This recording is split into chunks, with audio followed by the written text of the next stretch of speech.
maka kita bisa lihat sebenarnya dengan menggunakan arsip-arsip spasial seperti citra satelit, kita bisa buktikan itu benar-benar pernah ada daratan atau tidak. Nah, setelah kami melakukan kajian itu ternyata memang tidak pernah ada daratan di situ. Jadi kesimpulannya memang tidak pernah ada daratan, jadi tidak perlu dikembalikan jadi daratan sampai dengan nanti memang ada kajian lain yang membutuhkan atau mengatakan memang itu perlu dijadikan daratan.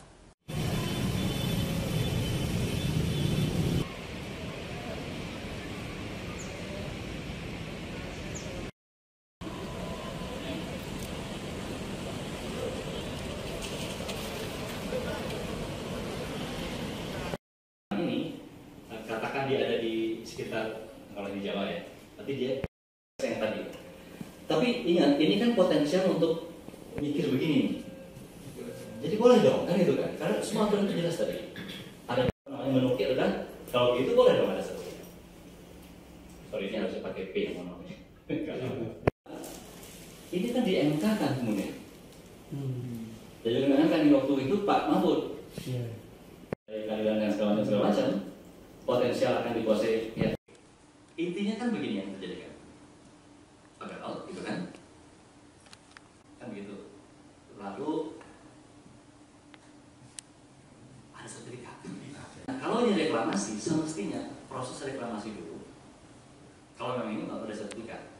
Ya, kesimpulannya kayak tadi itu kan ruang yang sedang kita bahas ini kan ruang laut yang merupakan perairan kepulauan. Nah, kalau saya mengacu ke hukum internasional UNCLOS, perairan kepulauan itu kan ada karakternya. Yang pasti adalah betul dia termasuk kedaulatan, ya betul. Tapi memang tidak boleh digunakan atau diberikan kepada individu gitu.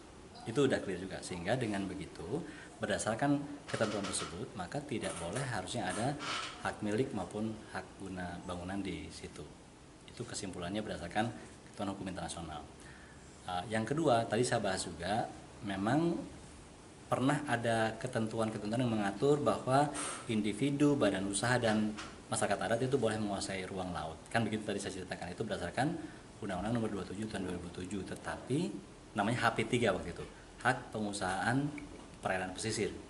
Tapi kan kemudian dibawa ke konstitusi, ke MK, dan dibatalkan karena memang dianggap tidak memenuhi syarat keadilan. Nah, artinya aturan hukum yang membolehkan atau memungkinkan adanya penguasaan oleh individu akan ruang laut itu otomatis batal sudah gitu. Sehingga dengan itu saya tetap menyimpulkan bahwa pemberian sertifikat di situ tidak memenuhi syarat hukum gitu ya.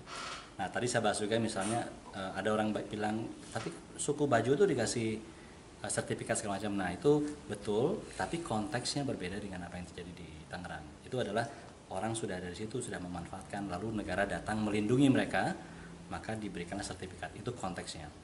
Terus ada juga yang mengatakan menurut UUPA gitu ya, itu boleh memanfaatkan ruang laut.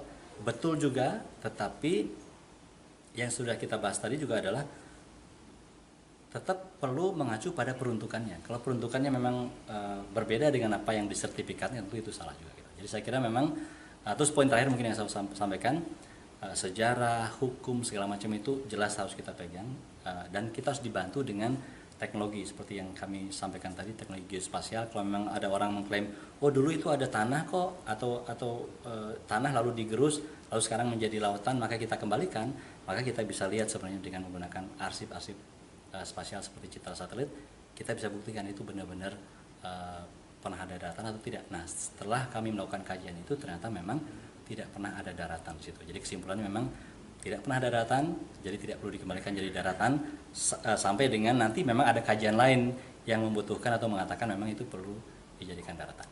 Saya kira begitu. Pak, dari hasil citra satelit tadi sudah terjadi sejak bulan apa, Pak? Citra satelit yang kami teliti itu sejak tahun 76. Tahun 76 kita lihat, kita bandingkan kan garis pantai di tahun itu dengan posisi pagar laut yang sekarang, itu masih jauh sekali, itu ratusan meter. Kemudian tahun berikutnya tahun 82 tadi kita lihat juga masih jauh juga kan, katanya 82 ada sertifikat ya. Kalau kita bandingkan berarti waktu itu pun memang belum tanah gitu ya. Terus berikutnya tentu kita cek juga di tahun yang baru kemarin ini. Di tahun 2024 kita lihat semua, bahkan tahun 2025 juga bisa. Jadi intinya adalah kita bisa melihat arsip itu, dan itu free ya, beberapa itu free yang bisa kita lihat. kita bandingkan untuk bisa kita gunakan untuk menjustifikasi. Maksudnya yang dari bulan Juni tadi loh Pak? Oh gitu, betul. Yang untuk yang 2024 dari bulan Juni kita lihat itu sudah ada pagar sekitar 6 kiloan gitu. Kemudian kita per bulan ya, bulan Juli nambah lagi sama sekitar 6 sampai 7 kilo. Agustus kita lihat sampai September, kemudian Oktober. Itu yang kita lihat memang. Jadi kita mau lihat sebenarnya sebelum ini ramai, sejak kapan sih itu sudah ada gitu. Itu yang mau kita lihat. Dan ternyata memang sejak Juni itu sudah ada. Jadi ada kemungkinan mungkin pembangunannya bisa jadi Mei gitu ya. Tapi kita nggak bisa lihat kenapa, karena citra satelit yang kita download itu tidak semuanya clear, jadi ada awannya. Jadi kita bisa menebak tapi kita nggak boleh mengkonfirmasi karena memang tidak ada datanya. Ini adalah pagar bambunya gitu ya. Ini adalah garis pantainya di tahun 76. Jadi tahun 76 aja nggak sampai ke situ. Yang katanya tahun 82 tuh ada sertifikat ini terbitkan. Berarti bayangin sederhana aja yang paling kanan dulu ya. Bayangin tanggal dan bulan tertentu. Kita bisa ke belakang lagi. Nah inilah yang dilakukan untuk melihat perkembangan pagar laut. Itu ya.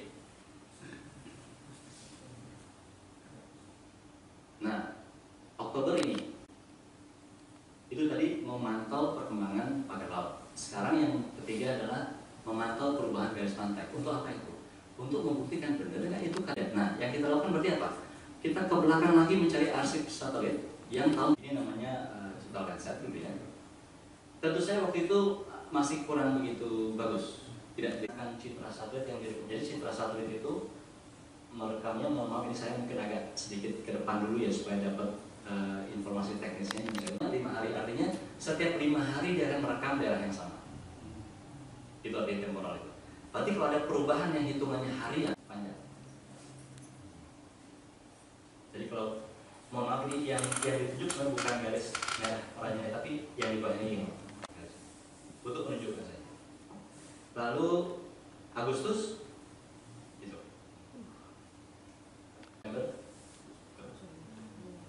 Nah, yang mau saya cerita Juni ada yang itu ya, yang sedikit ini sudah mulai ada pagar Juni 2024 sekitar 6,93 pada kebenaran atau kesalahan tentang sertifikat di laut ya. Ini tahun 2022 sertifikat tanah pun menembus tiang panjang tubuh bumi yang di bawahnya serta berada di bawah air. Tapi tidak dikatakan. Tentu orang yang misalnya ini kan jelas bisa dikatakan di bawah air laut. Tapi ada orang yang kaya tidak diatur di bawah laut. Tak sempat baca berita? Dengarkan saja. Klik text to speech di sindonews.com.